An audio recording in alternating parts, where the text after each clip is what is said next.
hapon po sa inyong lahat. Ako po si Sasol Gago Sasol. Thank you. Nung pagpunta ko po dito, may mga sumalubong po sa akin. Yung mga naka-hindi mo pera yan shirt. Kung hindi niyo po alam, yung hindi mo pera campaign po, nag-start po yan last year. Kasi nga po, last year ko din nalaman na ang Kongreso pala, both Senado at House of Representatives, taon-taon, meron silang tinatawag na budget na MOOE. Kaya yung shirt na yan, ang spelling lang mo is MOOE. Ang ibig sabihin po niyan ay maintenance, operating, and other expenses. At yan po ay hindi kailangan ng resibo. Hindi yan kailangan ng resibo. Ayan, nandito si Attorney Glenn Chong at Attorney Harry Roque, pareho yung naging congressman. Alam nila yan. So, taon-taon, ang bawat isang senador, meron po silang at least, pinakamababa na, 50 million pesos. At least 1 year. Ang bawat congressman po, at least bawat isang taon, meron silang at least 20 million pesos. Yeah, sigawin po, hindi po. Hindi mo pera yan! Hindi mo pera yan! Hindi mo pera yan! So imagine nyo po, ilan ang senador? 24 times 50 million. Ilan yan? 50 million times 24. 1.2 billion every year. Sa Senado pa lang ay walang resibo. Papayag ba kayo dyan? Hindi! Ako nga marami sa akin mga taga-OFW sa Hong Kong na nagko-comment sa vlog ko. Tinatanong ko sila, kayong mga OFW sa Hong Kong, kung pwede ba sa amo ninyo na walang resibo? Tinapay nga, may resibo? Correct! Tinapay may resibo. Maali saan kayo nakakita na 1.2 billion every year walang resibo? Anong ginagawa nila? Kailangan lang nila ng liquidation by certification. Pipirma lang ang isang senador, isang congressman na itong pera na ito ay ginamit namin sa ganito. Pero hindi nila kailangan ng resibo. At matagal na nila itong ginagawa, kaya hindi totoo na nawala ang Fort Barrel. Hindi siya totoo na nawala. Nalipat lang, nagpagkaroon na ng bagong pangalan. So ninanakaw to every year, no? Kaya walang gustong pumalag sa Kongreso at Senado dahil lahat sila nakikinabang.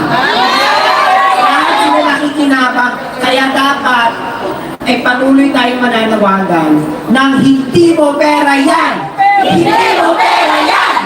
Hindi mo pera yan! Hindi mo pera yan! Hindi po. Salamat na Hindi po to makatarungan kasi alam natin, halimbawa, yung mga domestic helper, may mga nagpupugpog, hindi na makapag-resibo ng tuhok kung dahil. Hindi ba? Di ba may mga domestic helper napapatay pa minsan dahil walang na-resibo. Pero itong mga congressman at mga senador, hindi nila kailangan magkaroon ng resibo at paulit-ulit dahil walang umaalma. Okay?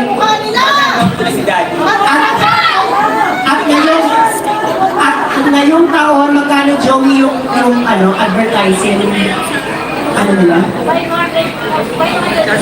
Ngayong taon, ang budget ng House of Representatives, ng Tambaluslos House, ang budget nila sa advertising at media kuning-kuning ay 500 million. Wala yang resibo.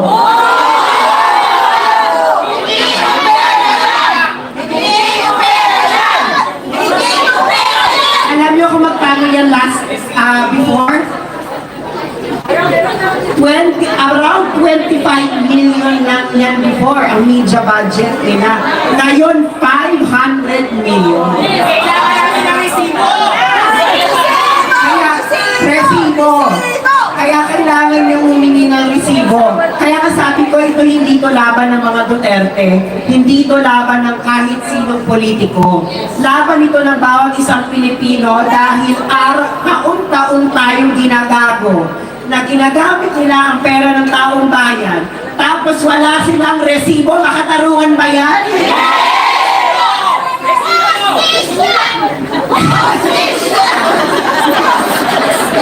Ito lang ano ang average lifespan sa Pilipinas?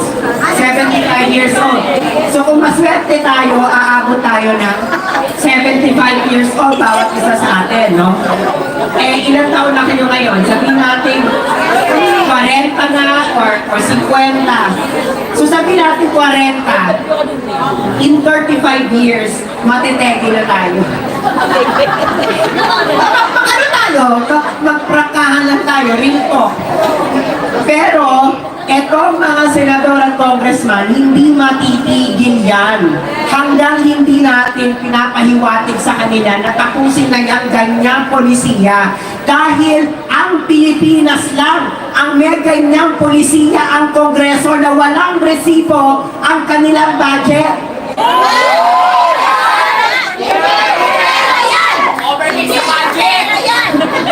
Kaya nga, nung binabarugan nila si Inday Sara sa confidential fund, tama lang naman! Sabihin mo kay Inday, o Inday, paano mo ginastos yung confidential fund? Dahil, ano ba masama, di ba? Kung kailangan mag-accounting ni Inday, eh nag-accounting si Inday. Naibigay sa COA. Wala namang findings ang COA na ninakaw ni Inday. Wala po. Ang sabi lang nila, dahil daw 11 days ginastos. Paano hindi 11 days gastusin? Ibinigay ng Office of the President ang pera December 19. Sa gobyerno po, kailangan ang budget na ibinigay sa iyo ay kailangan mo gastusin bago matapos ang taon. Yan na hindi nila sinasabi sa taong bayan dahil gusto nilang lokohin ang taong bayan dahil sila talaga ang nagnanakaw sa kabayan.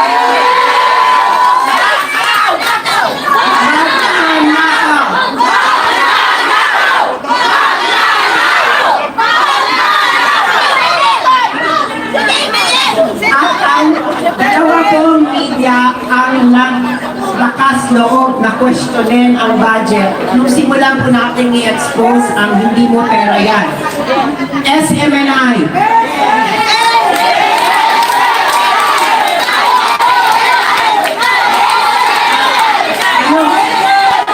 Anong ginawa ni Tam Baloslos? Pinulong.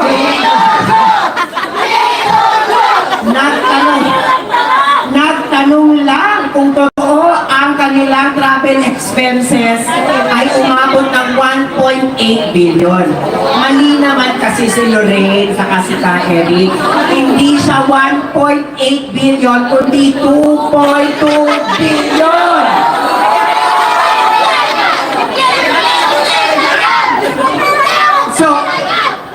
So, pinulong sila. Ikalawang media na malakas ang loob, si Edling Gao. Nung in-interview niya ako, sabi niya, maraming salamat at binring up mo ulit yan. Pero ngayon, asa na si Edling Gao? Nanahimik na, napapalag ka na rin ng pera. Sabi niya sa akin noon ay maraming salamat at binring up mo uli yan dahil matagal ng problema yan. At tinanong pa niya kung ano sa tingin mo magiging solusyon. Sabi ko sa kanya, hindi ba dapat kayo ang mag-usig nito dahil kayo ang mainstream media? Hindi ba? Pero ngayon, tahimik kayo dahil nakikinabang ba kayo sa 500 million media fund ng House of Representatives? Diba? Napusalan. Kasi napakasimple lang naman ang hinihingi ng taong bayan. Ang gasto, pag ginastos mo, ang hindi mo pera, kailangan mo may resibo! Diba? Anong Pilipinas ang ipapamana natin sa mga Pilipinas na meron tayong kongreso na taon-taon may bilyon-bilyon na ginagastos na walang resibo. Isa itong malaking katarantaduhan dahil tayo lang sa buong mundo ang may kongreso na ganito. Tayo lang. Alam niyo po ba sa US Congress? Sa US Congress, every quarter, meron silang pinapublish. Meron silang pinapublish na accounting up to the last centavo. Kahit 50 cents, makikita mo kung saan ginastos. US Congress yun. US Congress. Tapos meron ibang bansa na pag may ginastos ka over a particular amount, hindi ka na pwedeng mag-reimburse. Pero ito, one to sawa sila. One to sawa ito. No? Only in the Philippines. Only in the Philippines. Kaya nga, kahit mawala itong si Marcos, halimbawa masipa, or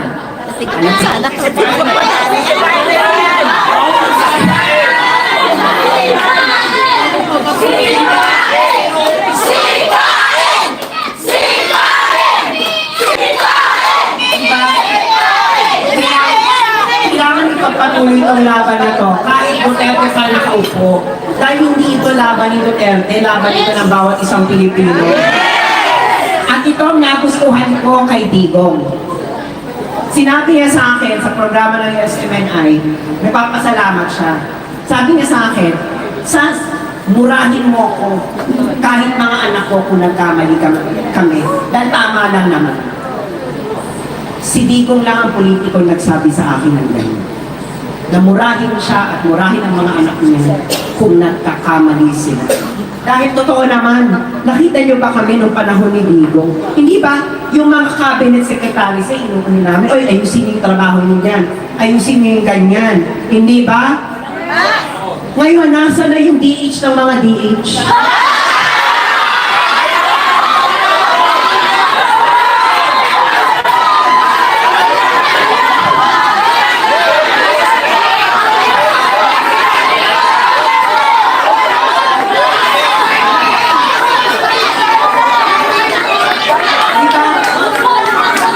Hindi ka nakautot, Sas. Hindi ka nakautot. Diba? Kasi siya umutot ng cinnamon with para something like that. Diba nakita niyo siya noon na nakita niyo mga vlogger noon lahat mga cabinet secretaries. Nung panahon na yun, may mga, syempre yung mga OFWs, mga Pilipino, no? Lalapit sila sa mga vloggers dahil na feeling nila ay magbibigay sila ng maano ba, mapublish pa yung concern, di ba? Totoo yan. Yung mga lumalapit sa amin mga OFWs or whatever, para i-refer sa tamang mga tao. Kasi may ganung silent fact ang Duterte administration. Lalo na sa PCO. Kung ano ang kailangan ng mga Pilipino, kung may pinadala sa inyo, i-refer ka agad. Kaya may mga na-action na nun. Ngayon, anong ginagawa nila? Ginagamit nila ang social media para patakpan ang kanilang mga kapalpakan at pagnanakaw.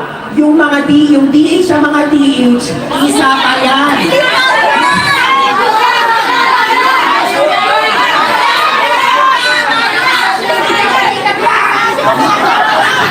Di ba? Kaya nga ito si Pangulong Duterte, nung pumasok siya ng politika, isa ang sinayang sinabi, trabahador lang siya ng gobyerno. Nung natapos ang kanyang termino, yun din ang sinabi niya, trabahante lang siya ng gobyerno. Itong nakaupo ngayon sa Malacanang, nararamdaman niyo ba na trabahante siya ng gobyerno?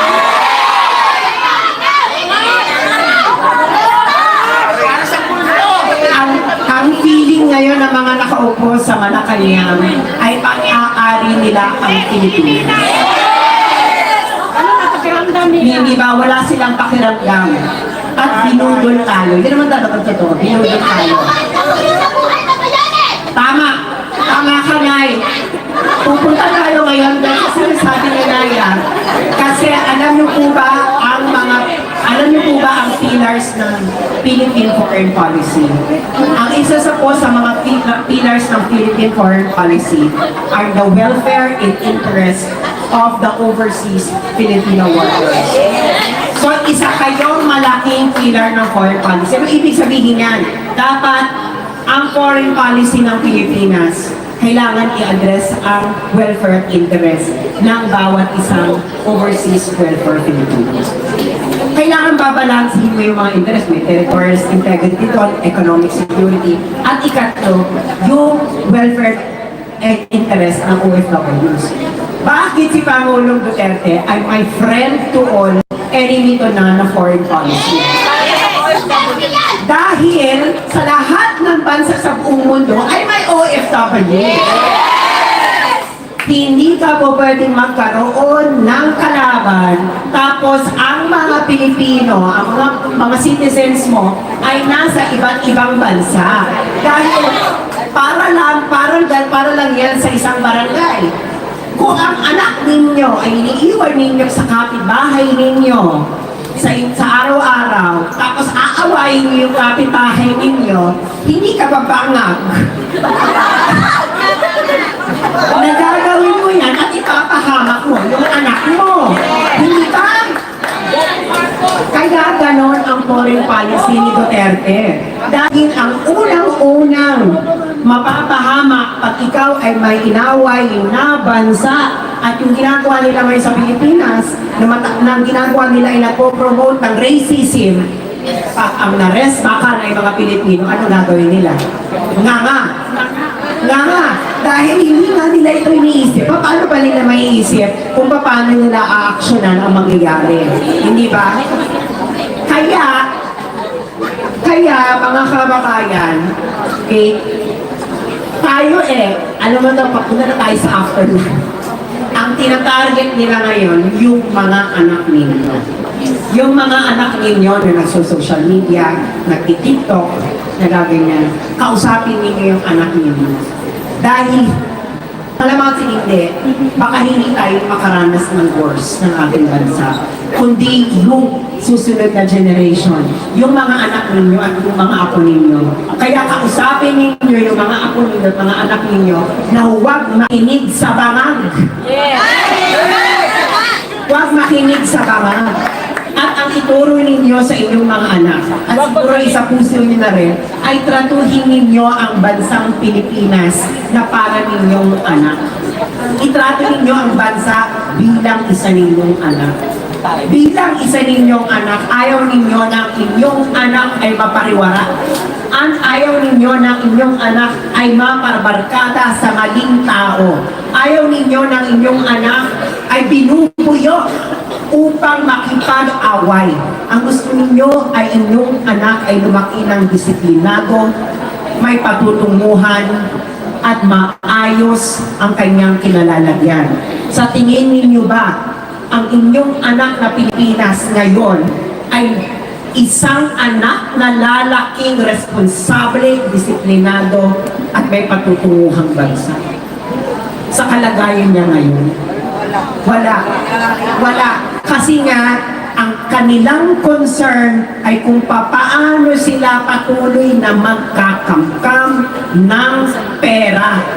Ano ba ang nangyayari ngayon? Sino ngayon ang inaaway ni BBM na malalaking tao? Wala. Kung nung panahon ni Duterte halos araw-araw ay may minumura siya.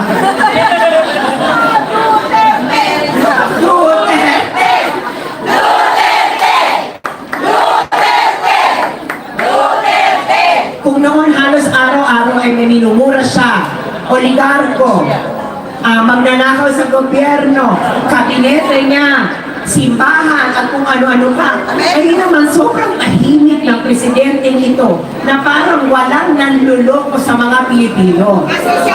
Pero bakit kasi siya magmumura? Ang mga manluloko sa Pilipino ngayon mga kabarkada niya at kapamilya niya.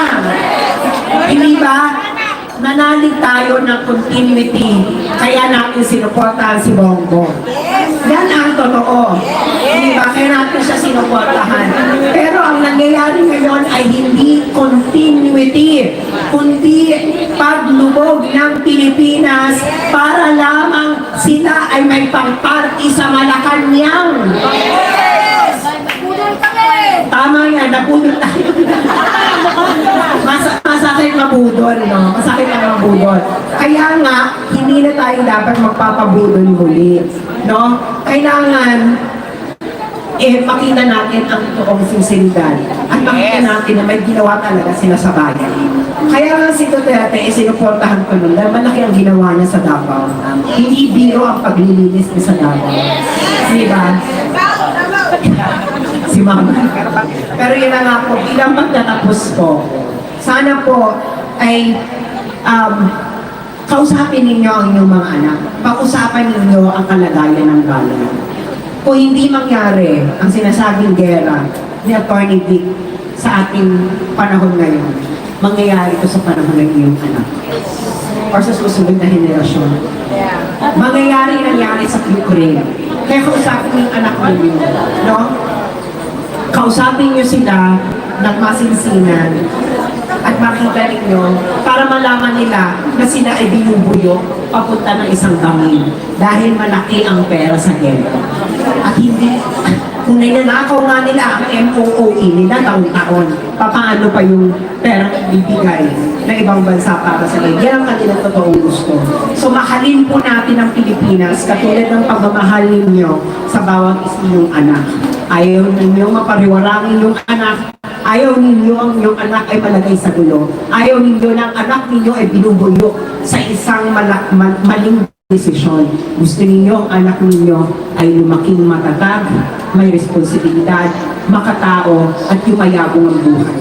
Yan dapat ang isa puso natin sa ating Pilipinas. At itong mga nasa Malacanang, hindi nila tinatrato ang Pilipinas bilang isang kanilang anak, kundi para isang pita ang kanilang kinukupitan bawat taon. Maraming salamat.